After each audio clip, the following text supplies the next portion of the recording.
When I arrived in Washington, D.C. in June of 2005, one of the things I found was a number of strategic plans put together for the National Archives Records Administration.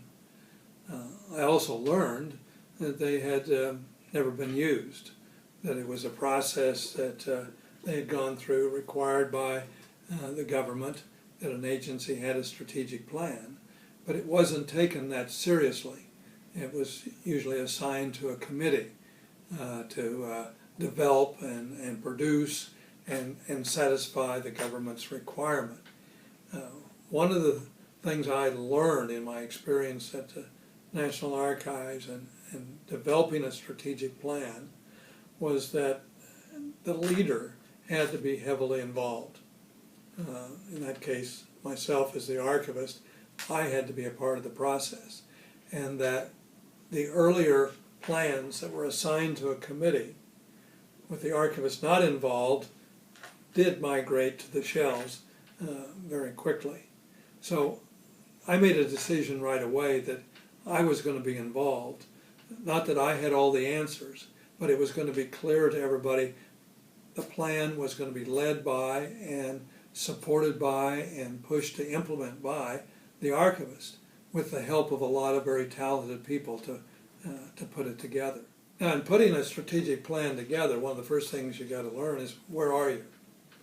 And I suggest generally a couple of things. One, it's a place where a SWOT can be used, the strengths, weaknesses, opportunities, threats system that kind of gives you a across the whole organization look at where you're strong, where you're weak, weaknesses that need to be corrected, opportunities with a different approach to really do things different. And certainly at the National Archives we had numerous opportunities to look at technology and how that technology could advance access to the records of the federal government, and ensure threats, whether they were budget threats or legal threats or whatever. And that's one way to do it.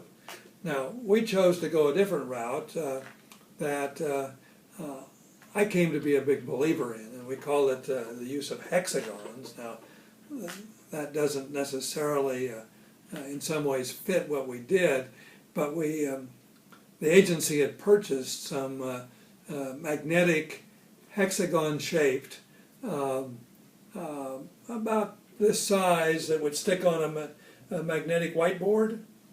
And the system, in terms of sort of getting that baseline, where are we, was to go out to groups across the agency. And of course we had 30-some facilities across the country, and it took a great deal of time, but we literally went across and section by section within each entity, sat down and used a system where everybody could just throw out comments.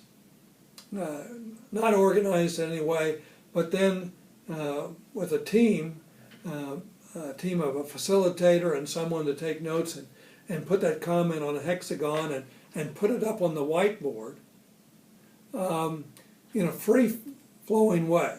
No judgment whatsoever. You may think that was a stupid idea, but there was no comment about it being stupid.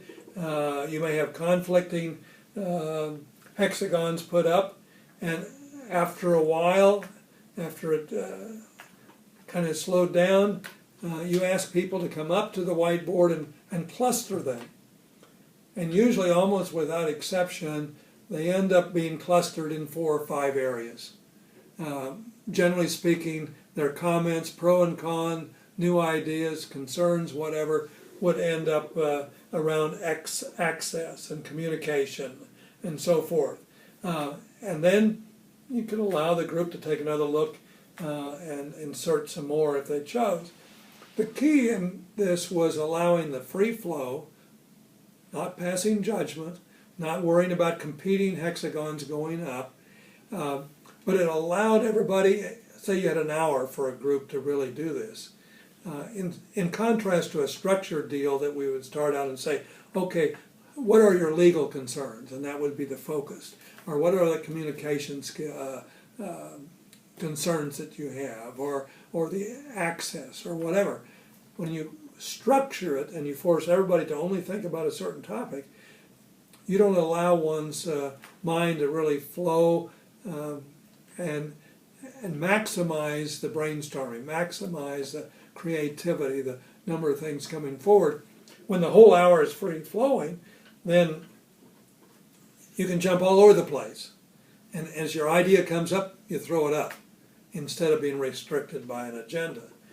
And that only got more inputs, got more people to participate, but in the final product, although in the end this was a part of consulting with them, not telling them everything was going to be co-created and everybody had to agree to the final product, people felt like they had an input. People could see in the final product of the strategic plan something where they had made a comment, a suggestion, something that needed to be addressed, taken into consideration in a massive transformational strategic plan. And so, although the hexagon is just the shape, and now because those hexagons, whoever produced those initially, we've never been able to find somebody again. We've now shifted to just using big stick-it notes, square ones, but the same concept, putting the ideas up in a free-flowing way and giving everybody a comfort level to participate. If you're going to pass judgment on everything that goes up and say, Joe, no, that won't work, you're going to throw cold water on any actual full flow of participation. But letting everybody put their ideas up, no judgment whatsoever, sets a different tone. Everybody feels like they've had a chance to share, and we're comfortable in sharing their ideas with the leadership, as the leadership would go around and really learn from a cross-section, giving everybody an opportunity to be involved.